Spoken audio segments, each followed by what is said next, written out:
Hi, my name is Chris Konetsky. I'm the publisher and executive editor for the Business Record. I'm here today with Deidre DeJear. She's the new host of our brand new series, Beyond the Bottom Line.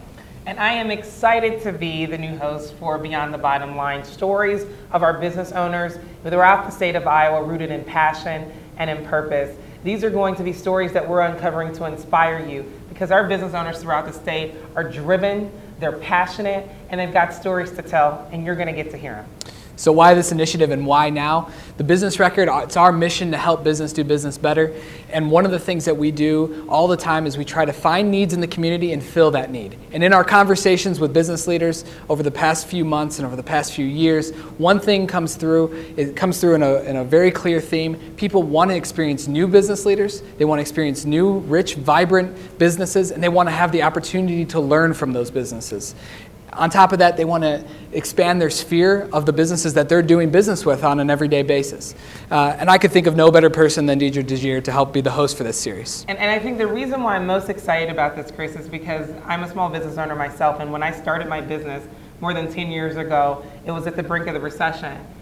Folks were getting laid off from their jobs and had no choice but to become business owners. And so when we think about the recession and the condition of business owners now and where we are today, I think it's ever more important to uplift those stories, to inspire folks, and to realize that our business owners add so much value beyond the bottom line. They are rich in culture, they're rich in diversity, and more so than anything, they're adding value to the communities in which they live. You can tell she's got the passion to help unearth those stories and help bring them to you. We've got the passion to help make this series happen. We're excited for you to experience Beyond the Bottom Line.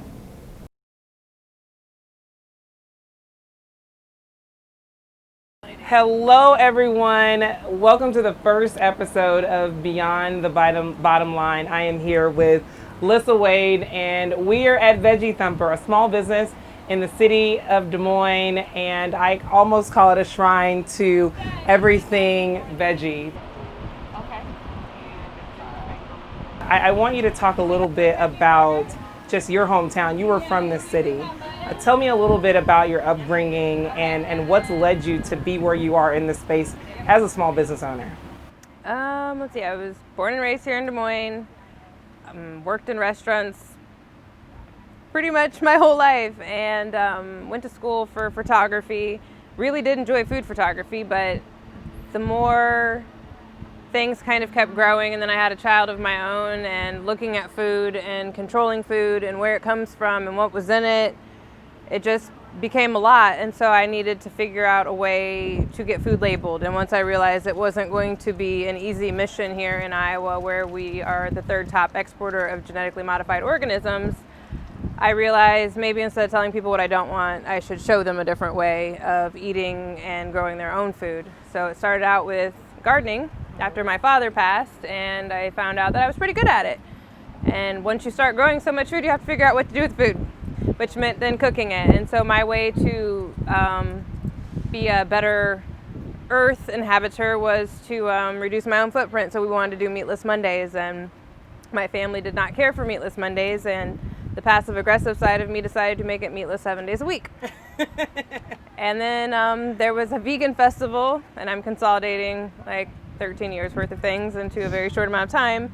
There was a vegan food festival, and by that point, the bus didn't have a lot going on besides cheese and some milk, but it was all vegan. I was like, wow, okay. I love cheese and I love ice cream, so then after that, the bus went vegan, and I didn't look back. And that winter, I spent a lot of time playing around with vegan cheeses and making milks and all these other random concoctions, and I realized I don't really need this. And so I haven't looked back, and now it's a vegan food bus. So you went from working in restaurants to actually taking the leap to become your own boss. Yes. Like what made you do that? Because there has to be some deal of comfort working for someone. Oh yeah. The frustration that I couldn't get food that I wanted in Iowa. And I was hungry, and I was on my bicycle on Ragbri, and my bike was heavy because it was full of snacks that I had made to bring along so I'd have food to eat on this bike ride across Iowa. And up that hill in Marshalltown, it was just like, I'm just going to buy my own food truck and do this myself, because there is absolutely nothing around here to eat. And I didn't really think that was going to happen. And then in 2016, I bought a bus. And you learn a lot about yourself when you just start leaping with no regard to what's going to happen next. And this is the bus? This is the bus. I bought it from Bagley, Iowa. Jefferson, right on the cusp. And so from driving a little tiny car, I drove a bus an hour and 30 minutes home on the interstate, nonetheless, with tractor tires. Had you ever driven a bus before? No, not at all. I've driven like SUVs, like open back trucks, but not a 35-foot long So bus. was this bus already modified, or did you have to do it yourself? There was a bathroom in here. Was like this little cute grill, but it had a base on it. And what else? There were some cabinets. Most of the seats were gutted, and the water tanks already existed. Did I say there was a toilet? Yeah, there was a toilet, which I wanted to keep, but it was in the way. But it's still sitting in my patio as a flower planter. But my mom said it can't go out front; it has to stay in the backyard. So there was a lot of sledgehammering, which I learned very quickly. You do not sledgehammer on a closed metal bus. I will never hear the same. And we had to gut it out and pretty much rebuild the whole thing. How long did that process take? For me to use a sledgehammer and demolish it, it took me a week, 2 weeks. As far as rebuilding, it took me 3 years just because equipment is expensive and I wanted to do it right. And the dimensions, every pop-up I would try and buy something new. So after I had done a couple pop-ups, like, okay, I can put a down payment on a fridge now, or sinks, blah, blah, blah. And it was piecing it together just right because I have 19 feet, of kitchen space. And figuring out what'll fit through the back door. That's been fun, and finding forklifts and other people with the skills to get it in or help me get it in. So yeah, it took about 3 years to get it finished. In 2019, April, I finally got everything done and licensed. So we're in the midst of a global pandemic, and you have a food truck. Some would think, man, Veggie Thumper is so awesome, it's so amazing. They need their own restaurant. What do you say to that? Bricks and mortar. They want to put you in a storefront where they can go to you whenever they want to, and they'll know where to find you. I did this as a way to not have a lot of overhead debt, which there was a lot went into it, but at least it's not like just swallowing me, I can't say that me having a storefront would really be my thing. I have commitment issues in a sense, and I like to move around. Like, that's my favorite thing about this, is just like getting in the bus and leaving, and going to another location. I like the fact that I can switch up my scenery and the windows, and I don't know that I could recreate this in a building per se. I wouldn't be opposed to having like something built where I could just pop up and people could have their little pretend sit down eatery. And I like to pretend in the winter when I rent my other kitchen spot, but I don't know. Right now, no. Right now, I am completely content, because that would have been devastating to be in a brick and mortar right now, I think. Your passion is obviously in food. Can you talk about the advocacy that you started doing in the midst of these pop-ups, and what's come to be as you continue to advocate? Gosh, it's just, there's so much happening. I don't know. It started out as simple stuff, and then me wanting to be more intricate with the food, and then having to scale it back, and then sometimes like trying to do takes on meat spinoffs to show people, the different avenues. You can be very crunchy, very, very crunchy in your walk, or you can be like an in-between. You can keep it healthy and still have all the things that you enjoy. And so it's just the ebbs and flows. Sometimes we do fancy stuff, but then it got really busy this summer, and I'm like, okay, these labor-intensive dishes that, have all these different little quirks to them, those aren't quite going to work if we need to get food out, in under 10 to 12 minutes. So it's just been a learning process for them and for me, but also showing people what goes into food, that you can put love into something, and you can also still have your funk and your flavor without missing your meat. Or at least I hope that's the message people are getting from it. That's good stuff. This is going to change the world. So you used to eat meat. I did. Like, what is that diet transition done for you and your family? Because, they were anti-meatless Mondays, and you're saying, no, we're going to do meatless 7 days a week. Yeah.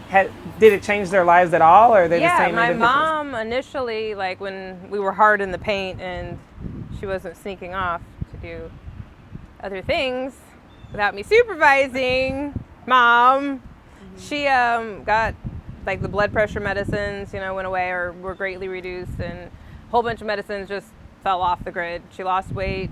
I lost weight. You find your resting weight where you're like, okay, this is where I'm just going to stay at. That's cool. I'm with that. And I just feel better overall. I'm healthier. I mean, I'd like to think my lifestyle contributes to the fact breaking my back in 5 places and in 2 weeks we're back out.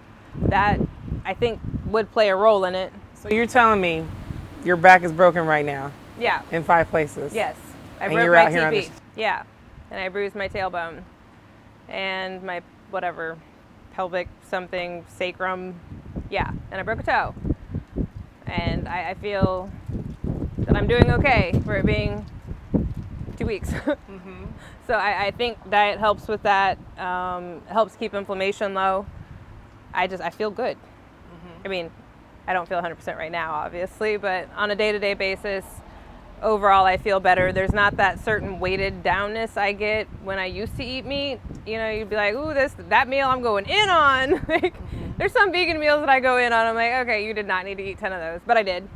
But it's still not the same weighted down feeling I got when I was eating meat, will you? And overall, initially, there were behavior changes even with my son, because he was really young, when we started. It's not like he ever ate a lot of processed food on my watch. What he did on his own time and when he was away from me is a whole different story. But at the house, I feel like initially there were certain things that just seemed to transition and be easier for him to deal with. And he's never even missed a day of school. So no, he missed 1 day of school. He got hand and mouth, but that was from daycare. So he's missed 1 day of school and he's 16. So I feel like something must be right. Yeah. When I walk up here, the folks who greet people, whether it's your son or folks who are working with you, they're very charismatic. They know people's names. They're engaging. It's an atmosphere that you're creating that is inviting, even for people who love to eat meat. I mean, I eat meat. And I mean, I have my own cows, right? But I also love this as well. I mean, and you create that space where people are willing to try something different. Is that done on purpose, or has that just been organic? Excuse the pun. No, I mean, I try and find people that energies don't lie. And you'll know within a few minutes whether or not the energy is going to work on this bus. And that's very important to me, because I've worked in places before. It's like one person can bring down an entire serving staff, and that's not what I want here. I want customers to feel welcomed. I don't want them to feel like I'm that type of vegan, because people will be like, no, she's not that kind of vegan. What's that kind of vegan? There's vegans who get on their pedestal and they're just like condemning time. Things take time to change. And I know that. I've been there. I'm not going to sit there and act as though, I didn't ever eat meat. Like, I didn't work at the Flying Mango for 9 years and was vegan for how many of those years, and vegetarian. And so, I mean, I don't look down on people because of what they're choosing to eat, but I can teach them other ways, or at least say a few things that maybe will be like, at least I'll try it. And at least getting somebody to try something new, that's huge, because then maybe something will stick. So I would prefer people to feel welcomed and not put off by the attitude that, well, we're those types of vegans. Like, do what you want. Just think about, Earth and yourself and your health while you're doing it, and try and make changes so at least it's not, so harsh on the environment and so harsh on your body. And so I really like the fact that everybody that's, been willing to come and help me work on here to make my dreams, go a little further. I'm glad that everybody's energy aligns and everybody feels welcomed when they come. Yeah. What's your ultimate dream? Like, where would you like to see yourself in this space, let's say 5-10 years from now? More buses, fleet. I want fleet. Yeah, I mean, if they could connect the buses, I'd be down with that. Talk to me a little bit about, we're in Des Moines. There are challenges within the city as it relates to food deserts. There are challenges in the city as it relates to people getting access to fresh fruits and vegetables. Like, how do we resolve those challenges collectively as a community? Yes, it's a matter of just retraining the mind and looking at your grass. So my issue with my yard is I couldn't eat it. I'm mowing it, I'm putting resources into it. My mom at one point was having people come put toxic chemicals on it, and the more I learned, it was just like, so we're poisoning the places that we're supposed to find peace in, and we're sending our children out to go play in pesticide grass. And it just was not okay with me. And then to turn around and realize, oh, but then it's going into our water. So it's like this full circle of something we're doing to beautify something you cannot eat. So then I was just like, well, we'll just start tearing up little spots here and there. And then finally my mom just gave up control of the yard. She's like, do what you want, just make it look good. And if other people took that initiative and realized, why am I growing grass? Like, how much do you spend on lawnmowers, lawnmower repair and maintenance, and gas for a lawnmower for something you're not going to eat? So if you stop to think about the fact that it doesn't take that long really to tear up your yard or to kill off the process, you can kill it off over the course of a winter and dig it up and you'll have, supple soil and just start rebuilding your soil. Why can't you grow your own food? I mean, if you start to realize that you go to the grocery store and for organic collard greens, you're paying $2.99 to $3.99 a bunch. You might get 5 to 7 leaves in that, right? You could have bought a pack of seeds and had, a 10 by 10 plot of collard greens for the entire season for the same amount you just paid for one stalk. That's not even going to feed, if you're actually making collard greens, that's not going to feed very many people. And so when I stopped and started looking at the distribution and the breakdown of that, it's like, why is it so hard to get healthy foods in the hood? Like, why is it so hard to get people to realize change? And then these large corporations are donating food to places because they're getting a tax break. Like, you're giving kids crap, you're giving the homeless crap. They already can't afford to be well. And so, here's 500 cinnamon rolls. Great. That is not what we need. Can we get 500 bananas and fruit cups? Like, can we get 500 sweet potatoes? Like, teaching people how to use their resources, and yes, it does take time. Sure. You need to plan. Because originally when I started eating organic, I was dirt broke, single mom, 20 credits, at Grandview, like, that's a lot. And so it became a thing of I had to meal plan, figure out what it was we were going to eat, and try and batch cook and freeze so that you wouldn't get tired of it, and figuring out if I take black beans and I make 2 pounds of them, what can I do to flip it so that I can make it through the week with this, and, portioning it out and freezing it. And so it's just a matter of getting people to retrain their mind, stop looking at the amount of time that goes into it, because eventually then it becomes second nature, just like anything else does. But it's really a matter of having to plan, and us getting through to these large corporations that we appreciate junk food in moderation. But I like that you said it, because some people are like, sometimes people need that cookie for a birthday. Oh. Sometimes people need that cake for a celebration, but in moderation.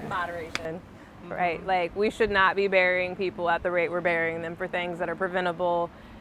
I don't feel like all health issues are really hereditary. I think recipes are hereditary. You keep handing things down, but you did not change the recipe that you keep handing down. Well, with the changing times, and it used to be okay to, go in on a Sunday because you knew Monday through Saturday you were going to work. Yeah. But now it's like you go in on Sunday, you eat all this food, and then you go take a nap. Monday you go to work and sit at a desk, and you come home and you take a nap or watch TV. Like, this is not a way that we can continue to live. Like, we really need to start looking at what we're putting into our body, the amount of nutrients that you're getting out of something. And that's the way I kind of started looking at food, is if it doesn't make me feel good, why am I eating it? Because Milky Ways and Carmela bars used to be my jam. Oh my gosh, I remember Carmela bars. Right? When the caramel just like... Yes. And Carmela bar s'mores. Like, I've always played with snacks, but... It just kind of came down to, I went out, and by this point, I had been eating very clean for a while now. So I went to Walgreens. It's like, I'm getting me a Carmela bar. I got home and it tasted like wax. My feelings were hurt. Like, I took a bite and it's like, this is not what I remember this being. And after that, it was not hard for me to just walk away from foods. And so it's getting people to understand it's not what you can't have, it's what you won't have. So it becomes like a level of self-respect. Like, I don't want to have to deal with expensive illnesses when I could just spend a bit more on food or try a little harder to feed myself. And so it feels good. Once you really start doing it, my mom, came out to harvest potatoes, and she's like, actually, this is pretty gratifying. I'm digging and I'm finding things, and it's purpose. It can be a lot of work, but it's also really gratifying to know. And then when you sit down and eat something that you grew yourself, pretty freaking cool. Like, it's a good feeling. Or to crack open a can. I canned these 6 months ago and I'm making soup with them today. Yeah. Like, it feels great.